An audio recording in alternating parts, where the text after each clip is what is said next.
ప్రభు యొక్క రాకడ దినములలో మనం ఉంటున్నాము. నేను చెప్తున్నాను, మీ ఆరోగ్యాన్ని మనము చాలా జాగ్రత్తగా కాపాడుకోవాలి ఇటువంటి దినాలలో. ఎందుకంటే బైబిల్లో చెప్పినట్లుగా అక్కడక్కడ తెగుళ్ళు అనేది ఇక రాను రాను ఎలా ఉంటుందంటే తెగులు అనేది విస్తరిస్తూ పోతూ ఉంటుంది.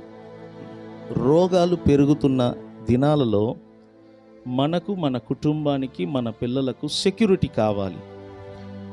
ఏమిటి ఆ సెక్యూరిటీ అంటే, ఒకటి దేవుని యొక్క సెక్యూరిటీ, రెండవదిగా మన మనసును మనమే సెక్యూరిటీగా ఉంచుకోవాలి. చాలామందికి తెలీదు, జబ్బు అనేది బయట నుంచి లోపలికి రాదండి.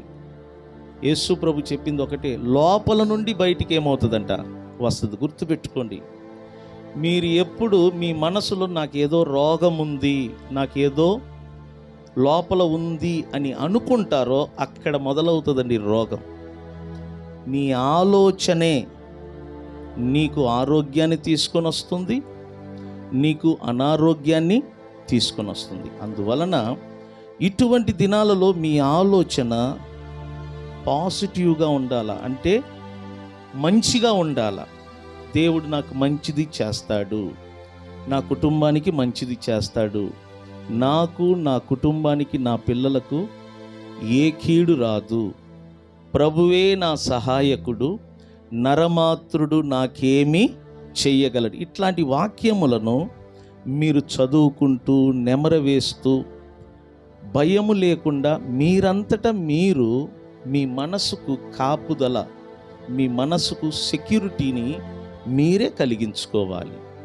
కాబట్టి దేవుని వాక్యం మీకు తెలియకపోతే మాత్రము ఖచ్చితంగా మీ మనసును మీరు సెక్యూరిటీ లేకుండా ఉంచుకోవటం వలన మీ లోపల నెగటివ్ థాట్స్ అంటారు, అంటే వ్యతిరేకమైన ఆలోచనలు, ఇవి మనసులో చొచ్చుకొని మనకు అనారోగ్యాన్ని తీసుకొని వస్తుంది. సామెతలు ఏమంటుందో తెలిసిన, మన మనసంట ప్రాకారము లేని పట్టణము వంటిది. చెప్పండి, ఏంటంటే చెప్పండి. ప్రాకారం అంటే ఏంటి? గోడ. ఇటువంటి కాంపౌండ్ అన్నమాట. ఇప్పుడు చూడండి, ఇటువంటి కాంపౌండ్ ఉంది, ఈ గోడను దాటి ఎవరైనా రాగలరు.